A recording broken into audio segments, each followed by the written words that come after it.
Cool. Can you share it in Facebook while I do the intro?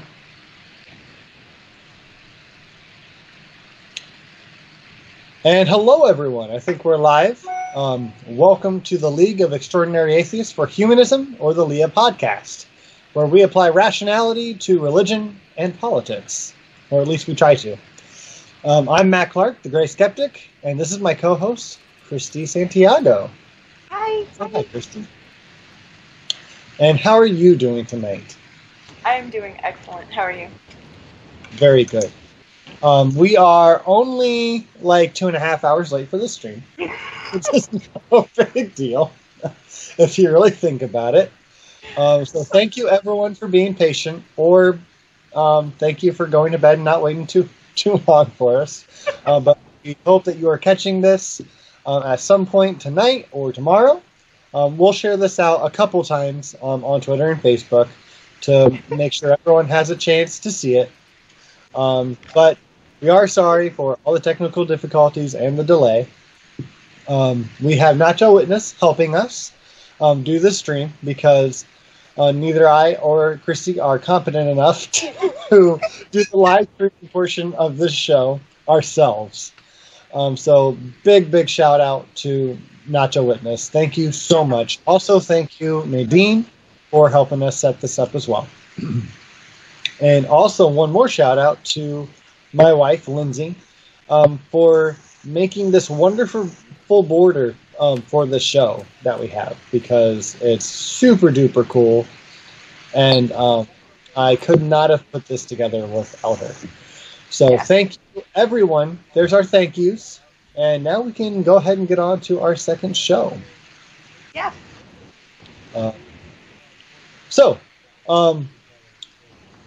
First things first, we have some recent events that we're going to cover before we get to our main topic tonight, which is Israel and Palestine. But we have some other less than cheerful things to talk about before. So first up, the Supreme Court has refused to hear cases trying to stop Medicaid funding to Planned Parenthood. Though this is good news, that does leave it at the discretion of lower courts to decide to cut off spending at state levels. Louisiana and Kansas are the states currently trying to get this funding cut. Federal funding, if you didn't know, is already banned from paying for abortions, except in rape and incest cases, and when it endangers the woman's life. But in 15 states, they do pay for abortions through the Medicaid program. And I know Christy has more to say on this. Yes, they actually do. Those 15 states, to put it in a, for instance, if a woman has a tubal pregnancy, which you cannot carry that to term, there's nothing a woman can do. If she is in one of these liberal states that does let their citizens accept that Medicaid funding, and she needs to have that procedure done, and she is covered also by Medicaid, then yes, that is something that would be covered for her. We have to get it so that it's a nationwide coverage for every woman that would experience such a horrific situation. Yeah. And also, the Monday rebuffed efforts by states to block funding to Planned Parenthood, but it left in place two lower court opinions that Mac just said. What they said was that states violate federal law when they terminate Medicaid contracts with Planned Parenthood affiliates who offer preventative care for low-income people. It would have taken 4 justices to agree to hear the issue, and only 3 conservative justices, Clarence Thomas, Samuel Alito, and Neil Gorsuch, did, however, vote to hear the case. But Chief Justice John Roberts and Justice Brett Kavanaugh appeared to side with the court's liberals and not taking up the case. I hope that it's just not something that he is avoiding to kind of like avoid a high-profile abortion case right after all his court cases. I hope that this is something that will stay, but either way, I will take it. I will take it either way. It's good news for now on something I thought I waited for with my breath held. So it's good news. Yeah, we kind of expected the worst. And, like, for good reason. Like, it's been a shit show in Washington, D.C. recently. Absolutely. And I am surprised to hear that Brett Kavanaugh agreed with the liberals. I too can see that, maybe he's just trying not to rock the boat any more than he already fucking has. He's like, I'm already in a canoe with a bunch of holes in it, so I like beer. He does love his beer. That said, the next thing I think we'll move on to is Christy has more to say on the prison system, actually. Yes, I do. Excuse me. Out of 50 white American men, 3 out of that 50, or 1 out of 17, will go to prison. Out of the same number of black American men, 16, or 1 out of 3, should expect to go to prison in this country. Black American men are 7 times more likely to go to prison in this country. And right now, there are over 2.3 million Americans in all of them. It doesn't matter the race, it doesn't matter the 2.3 million Americans are in our prisons and jails. That's more than any other country on the planet, and considering we're 5% of the world's population and we have 30% of the world's jailed, that doesn't compute to me. I started to wonder how this happened. So one article after another, I kept finding debtors' prisons, or what could be considered a debtors' prison, which are supposed to be illegal in this country, come to find out. In Alabama, over 1,000 people get locked up every single month for not being able to pay their fines. The New York Times had the headline, and I quote, "Poor land in jail as companies add huge fees for probation." And the article stated that those arrested are not told about their right to counsel or asked whether they are indigent, or offered alternative to fines in jail. There are real constitutional issues at stake, and every article, every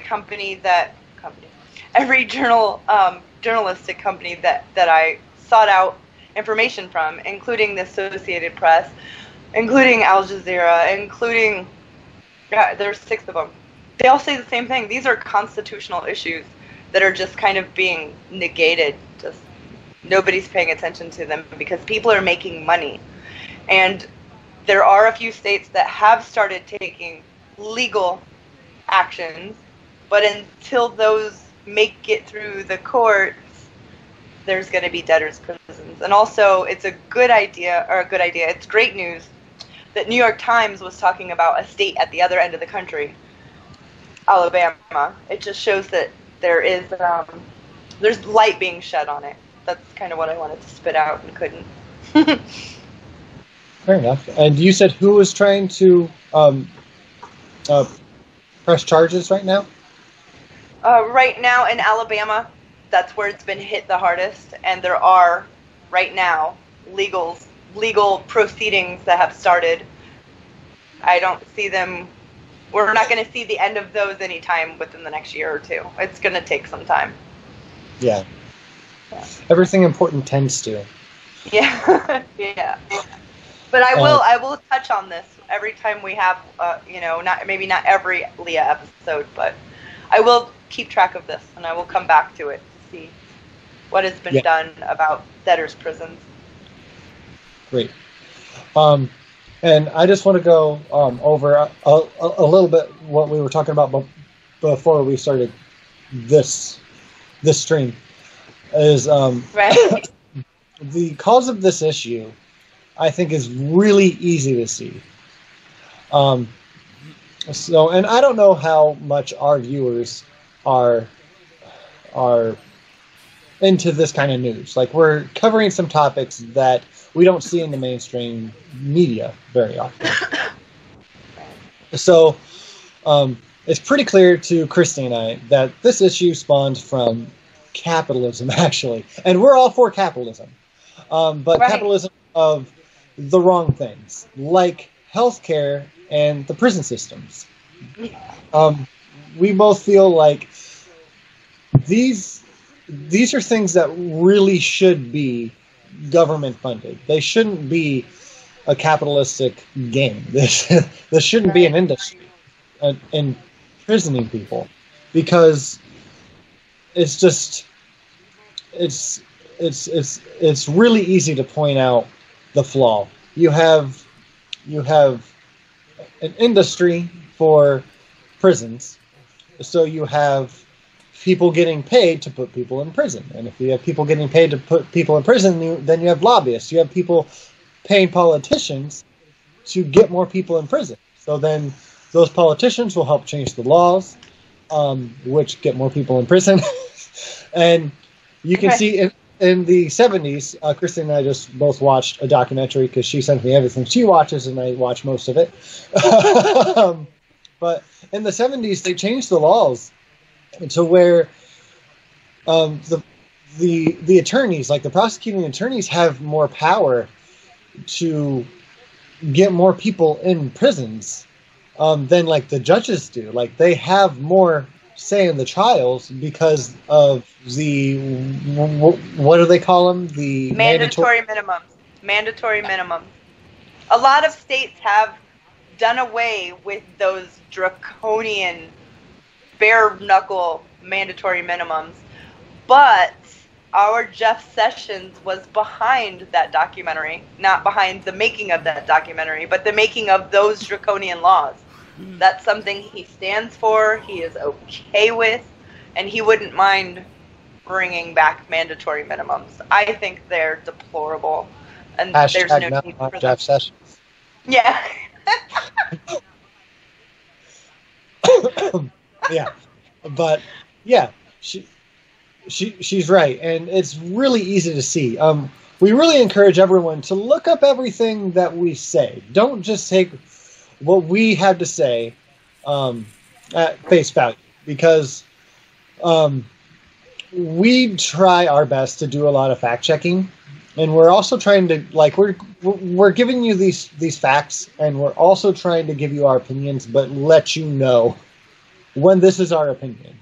Right. And we are giving you our opinion on the causes of this problem right now, but they are very fact based. So do your due diligence and look this stuff up a little bit. And if you want any sources, please ask Christy or I. Mostly Christy, she's got all the sources, because I get most of mine from her. But I will be linking in the description box below my sources from these stories tonight, as soon as the stream is over. So you guys won't have to worry about that. Associated Press. Associated Press. That's the best. Associated Press. Yeah. If anyone would like a news source bias chart, you can ask me directly, and I can send you a couple of those. And I can send you a couple that are completely different from each other, and you can tell pretty quickly. You can tell pretty quickly which one's more accurate. So there's that. Do you have anything else to say on this topic, Christy? No, we're good for right now. Okay. All right, so moving right along to another fun topic. Yeah. On the Catholic front, the Roman Catholic Diocese of Syracuse released a letter on December 1st, 2018, reminding everyone that what is important this year is to prepare yourself for the coming of Jesus Christ. Because for the last 2,000 years, it could be any fucking day now. The letter promptly changed gears, calling back attention to the church's failings, in quotations, since the grand jury report in Pennsylvania came out. You know, that one that named 301 predator priests that who had dealings in either some form of sexual misconduct or straight out child rape. And anyways, for that diocese, right, with that letter, they even released a list of 57 names of confirmed predator priests, which was unexpected. This is great. Though it's late, it's great. They're actually taking a few proper steps and making things public and actually taking a little bit of I don't know if I'd call it responsibility, but they're owning up to it, right? Right. So that's what happened in Syracuse on December 1st. But there have been 115 names released in 5 other states: Michigan, New Mexico, excuse me, California, New York, and Georgia have all released a total of 115 names. And those are all confirmed predator priests. And also the Jesuit provinces, if I can say the words, the USA Central and Southern Province and the Jesuits West, they released names of more than 150 members of the order with, in quotations, with credible allegations of sexual abuse of a minor, end quotes. So, between those 3 numbers I named, there are almost 300 predator priests who were named in these letters that were sent out. I think it's 292, if I'm doing the math right. Check that too. But that's almost 300 priests that they just put out there, and a lot of them are dead. Most of them are not in the church anymore. But this is a good first step, and that is what we were asking for, was a good first step. Yeah, a little bit of transparency. Yes, please. So I'll end on this note. This reminder is that this was not the wishes of the Vatican, as they have instructed American bishops to do nothing until the new year, because nothing helps like waiting for things to blow over. Yep. Amen. Yeah. Exactly. So, before we move on to the main topic tonight, I would like to remind everyone that these topics that we want to cover on the show are topics that you really don't hear about in mainstream media. And then we want to give our humanistic input. We want to try to share our values and try to give solutions. And if anyone wants resources on how to make these solutions come to fruition, call your senators or ask Christy and I what to do in each case, and we'll do our best to try to help you go in the right direction to help change happen. But the single most important thing to help any of these topics is to know about it, is to speak about them. So that's what we're trying to do, is let you know, because we have a big skeptical audience, which is also very, very proactive. So we're trying to let you guys know, because we feel like you guys will care and do something about it. So if there's any stories that you really, really like hearing about, let us know, and we can make it a main topic for a night, right? So just give us your feedback, and also give us your rebuttals if you have any. And with that, Christy, on to you. Main topic tonight. Yeah, I want to take us back to the Battle of Gaza to give us a little bit of history on the atrocities and current news going on in this area. The Battle of Gaza is also referred to as Hamas takeover of Gaza. It was a military conflict between Fatah, and I might be pronouncing all of this completely horrible, so my apologies in advance, but between Fatah and Hamas, that took place in the Gaza Strip between June 10th and the 15th of 2007. This was a prominent event in the Fatah-Hamas conflict. It centered on the struggle for power after Fatah lost the parliamentary elections of 2006. Hamas fighters took control of the Gaza Strip and removed Fatah officials. The battle resulted in the dissolution of the unity government and the de facto division of the Palestinian territories into two entities: the West Bank, governed by the Palestinian National Authority, and Gaza, governed by Hamas.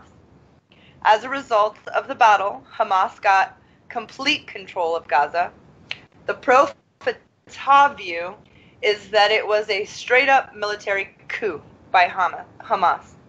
The pro-Hamas view is that the U.S. drew up a plan to arm the Fatah cadres with the aim of forcefully removing Hamas from power in Gaza.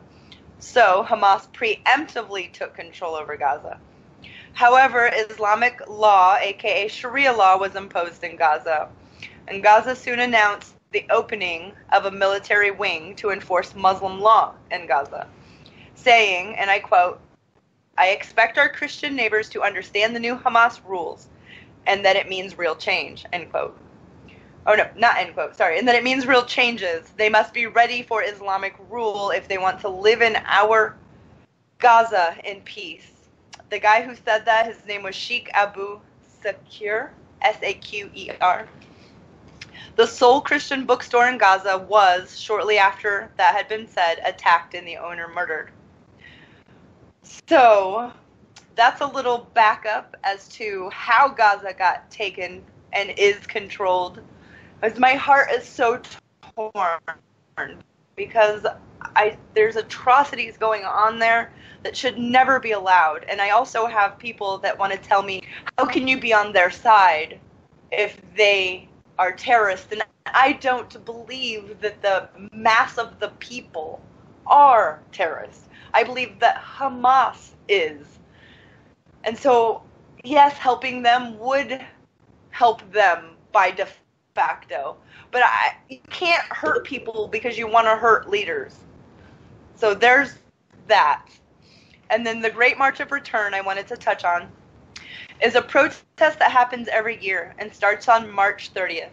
This protest is a commemoration of Land Day. It's a call for Palestinian refugees' right of return to their lands, villages, and homes, from which they were removed to make way for present-day Israel. They are also protesting the strict blockade imposed on the Gaza Strip for more than a decade. 10 months have passed since the beginning of a massive wave of protests organized by the Palestinians in the Gaza Strip. But in just the first 6 months of those protests, 101 Palestinians were killed, including 28 children, 1 woman, 2 journalists, 3 paramedics, and 3 disabled people. Another 9,970 were injured, including 1,815 children, 419 women, 114 paramedics, 105 journalists, and of those injured, 5,645 were hit with live fire, including 919 children and 113 women. The Israeli soldier, one, has died after being shot on July 20th, 2018, during the protests. So that just gives you a few numbers. That's a lot of numbers. The pictures from this, yeah, that's a lot of numbers, but yeah, that's what I could find. And that's, yeah, that's... You know, if that was happening here, it would... We had Native Americans protesting a pipeline, and when stuff started to get out of hand and people started to get hurt, our own vets who served started showing up to say no. So I can't imagine something like this happening here, right, because too many people would get involved to shut it down. But nobody's doing that there. No. Nobody. Yeah, there's a lot of hatred between the two groups. And I'm not saying I have answers. I don't have answers. But as a humanist, I can't see what they are doing as the way. It can't be the way. Noam Chomsky said there are 3 choices. What they don't know is that they've already chosen one. One choice is a pie in the sky. Everybody lives happily under one country like America did. That's their pie in the sky. It's never going to happen. The second one is a two-state solution, which if you go and you pull up the records every year where all the nations vote, every nation votes for Palestine to have their own state except for the U.S. and Israel every single year. Yeah. So there's that. But what Noam Chomsky, and I love the way he talks about it, because he says, but there is they've already made it. It's to keep doing what they're doing, to build these hard lines everywhere in the country where these people have to pass and go through, and you make it so intolerable that after 100 years they're just defeated, and their hopes, I'm sure, is that they will have a lot like we have reservations where there's a lot of desperation, and I don't think that that's a good answer either. I don't know, there's too many children there that how can they just on the bare, let's go and let's pretend we are on the religious right. What you're doing by saying Israel deserves the right to be there, you're negating the right of the other people to be there. So all you're doing is creating future problems, even terrorists. Like, the whole thing is just so convoluted, and I don't know an answer for it. Sorry, I've rambled on. I care deeply about this topic. It's okay. And, I'm just going to throw 2 cents in real quick. Yeah. One thing I want to make clear, just in case we have any Native American listeners, because you mentioned that, like one of the choices that Noam Chomsky, I can't say his name. Chomsky? I can spell it. I don't know how to say it. Is that the pie in the sky option, right? That we just learn how to live with each other. But like, we only did that after we like murdered 500 million? Yeah, 500 million. Yeah. Yeah, 500 million of them. Yes, like we kind of didn't do that, but but that is kind of what they're doing. Like, I feel like eventually that's going to be the option that they land on after they commit more atrocities. And something that you and I have talked about is that Gaza's a hellhole, right? It's literally a city prison, and they have entire families and communities locked up in this city of Gaza. And Hamas is the ruler or whatever, and he's a bad dude. And a lot of the people in that city probably can't be trusted to come out, right? Because there's a lot of hatred to, like, if you let that cat out of the bag, those cats are going to blow up. Like, probably literally. But keeping them locked up isn't going to help either, because all they're doing is keeping that hate fueled like a fucking star. Like, it's burning up as fuel and it's fucking condensing. And it's like, it's going to explode someday, or they're going to solve the problem in an awful, awful way. That's the only way. They'll just have to fucking kill them all.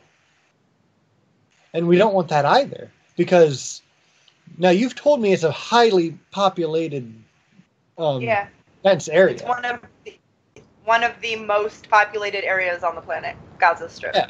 Do you remember any near number? No. But yeah, it's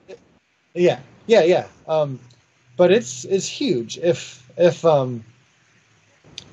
If they keep them imprisoned, then it keeps fueling the hate. They really need to come to some kind of peaceful agreement, and they need to do it with not only arms like wide open or any kind of like fake show shit. They need to like own up to the bullshit they've already, like, Israel's, like, committed and are still committing on the, which side? Gaza. Northwest? If you're looking at it, it's going to be on the left, on the west side. Okay. The West Bank is actually on the other side, which... The West, yeah. I was actually trying to think of the West Bank, because they treat them like shit, too. Yeah. If you look up Abby Martin and Israel, you see a lot of things that you wouldn't want to see that America allows. Like, they literally kidnap kids for crowd control. And that's pretty shitty. We back that up. You, me, we allow that to happen by not getting on. I think on our senators.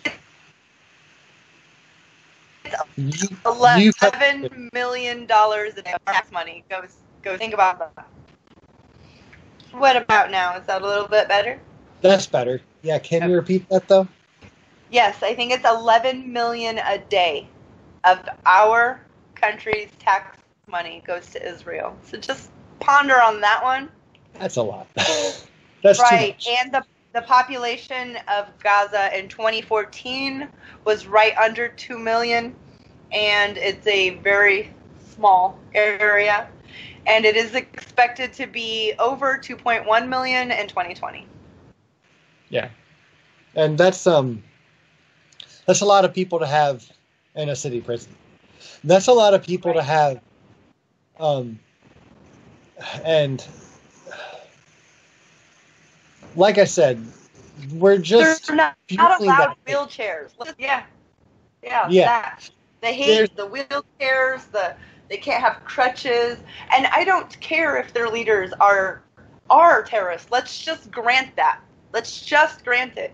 I don't give a flying that a crippled person or a child or an elderly person, I don't care who it is, girl, boy, if they need a wheelchair, give them a wheelchair. If you're scared that they're going to tear it down and make a weapon, you're the problem. You're the problem. Like, I don't know how else to say that.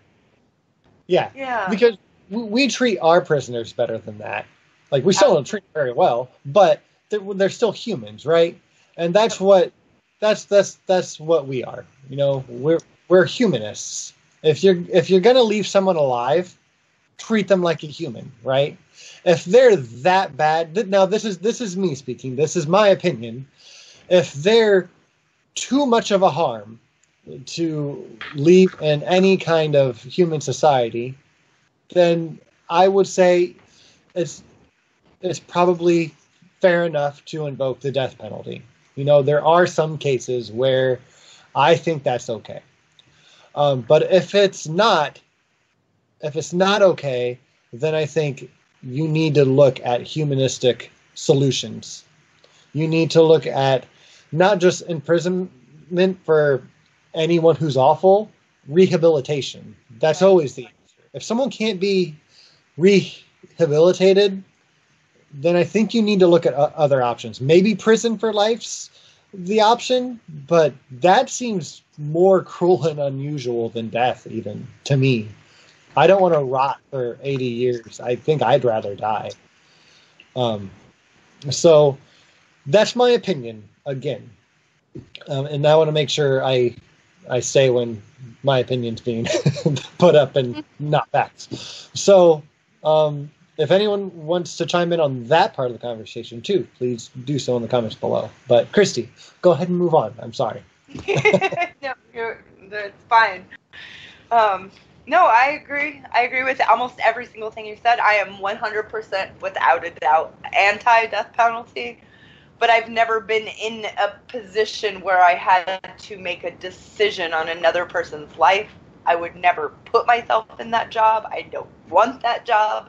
But as for me, I am anti-death penalty, and under any circumstance.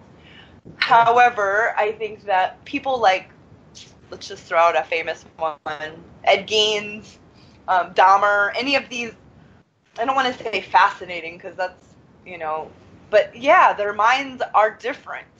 I think that because we have to keep them, that they should have to be studied. Not evasive, not physical, talking. They should have to be studied. We should know everything about their mind, even if they're lying all the time. We should be able to, over the course of their lifetime, learn about their mind. And it should be up to them. If they're condemned for life, and there's without a shadow of a doubt that they're the one, yeah, have at it. Find out what makes their minds work, so we can learn as a society to have that knowledge, even if it's just in a book somewhere, about that person that will help us further our knowledge. Knowledge is the goal, and humanist values are the way to get there, I think. I think so as well. And you can't solve a problem if you don't understand the problem. So. Right. And I'm not claiming to understand Palestine. I do have a couple friends that live there currently, now. And so I do feel like, and my heart aches whenever I hear of things that are going on there. But it would anyway. I don't need to know somebody to cry if they're hurt. And I don't need to know somebody to smile if they're joyous. So I guess I'm just a big old softie. But at the same time, I mean, I think that that's kind of what the world needs a little bit more of. A little bit more empathy. I agree. And I think if you're having a hard time swallowing this sympathy or this empathy or anything that we have for the Pakistani side of things, I want you to ask yourself, how much do you know from their side of the story? Not just that, like, news about them, news from them, right? I think it's really beneficial to take a step back and look at the news from a different side. And I think that's really important. And I mean, if you still disagree and you just think they're 100% just shit and lowly animals, then I suppose, more power to you. At least you looked at the evidence. But that's what we do, skeptics, right? Is we try to look at all the evidence. Yeah. Some more than others. That's what Christy does all day. So I can't do it as much as you do. But I appreciate the information. I have been told by some of my friends, not to mention Brant's name or anything, that I should probably try to send good things sometimes too, not so depressing all the time. Yeah. Yep. But I just can't, when I find something out that fascinates me or about the world, whether it's now or in the past that I didn't know, I can spend hours learning everything that I can about it. And this is just one view. This is just from the Gaza Strip's view. I didn't even get into the West Bank. And it wasn't even a comprehensive view. It was just a touch on, maybe start a conversation. Maybe people will look up Palestine. There is I'll get back to you with the information for it. If people want to become pen pals to people in the Gaza Strip, there's a way, which is a great way to reach out to people. And I'm sure that there are people in Gaza that are atheists, that are too scared to come out, and it would be cool to find out that, I mean, I don't know that they're pretty locked down on what they can see, view, and read. So, it would have to be through a pen pal. And their mail does get opened, by the way, so don't send anything that you shouldn't be sending, because they open it first. Yes. I don't know. It's a tough situation. When you said, let's do Palestine and Israel, I was like, oh, it's such a tough one. Yeah. But that just means to me that my apprehension means that it needs to be talked about. It does. Because if the only reason I would be scared to talk about would be because I don't want to cause, whatever it might be, is a good reason to talk about it. So, it's tough. about it. So do you have any more on this on your main topic to go over? I feel like I stopped you midway because there's so much to cover and I don't know. Yeah, there's tons. There's tons. Nope. Okay. All right. Would you mind kind of sharing a few of your sources for this? Because I know you've sent a lot of Abby Martin my way for this because she covers Israel Palestine conflict like no one else I've ever seen. And she's fucking hated for it. But it's such material. From the Battle of Gaza was all just doing history. You can do type in Battle of Gaza. It's going to be the same story everywhere you look because it just is. It's not an opinion piece. Okay. And it will be word for word, even more in depth. The Hamas side actually got a whole bunch of documents that were from America on accident or on purpose, I'm not sure, that did say that we were going to overthrow or help there be some sort of a coup, and they used it as propaganda. It's a big story. So the Battle of Gaza, I mean, you can look up on Wikipedia, type in Battle of Gaza on just Google, and it'll give you all the information.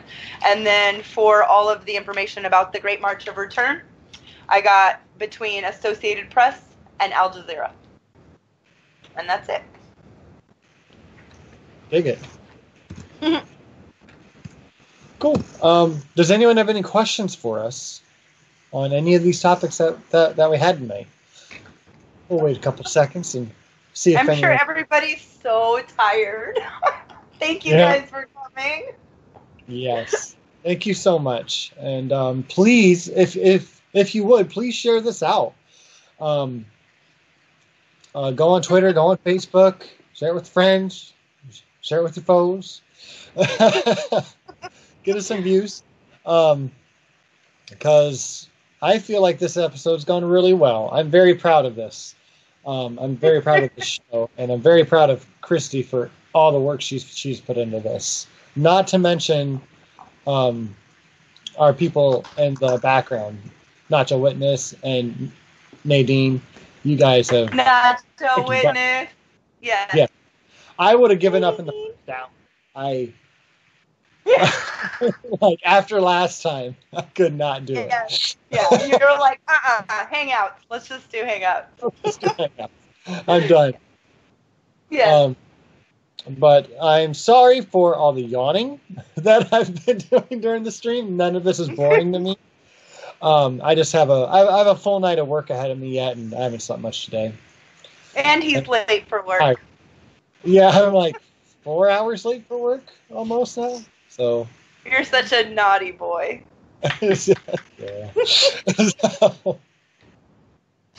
anyways, I'll share a few. Oh my gosh, Brantley. Thanks, Brantley. Yeah, share it with some anti-Semitic people, please. So again, I think that pretty much concludes our show for the night. Thank you so much, everyone, for joining in. Get ready. We'll probably end the stream here in a few. But again, thank you. Please share this out. Please like. Please subscribe. I am almost to 300 subscribers. So stoked. Thank you for everyone who's subscribed recently. And before, thank you. We'll probably do one more show on my channel for sure. After that, we may start putting these episodes on our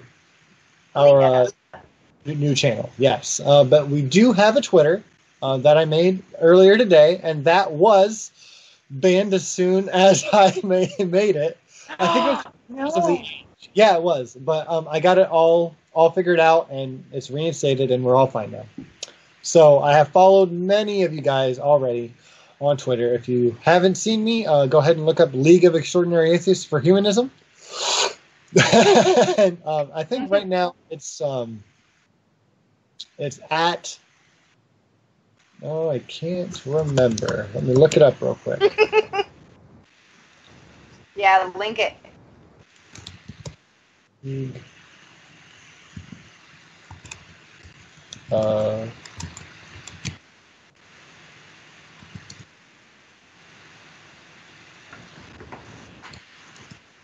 Popping up yet.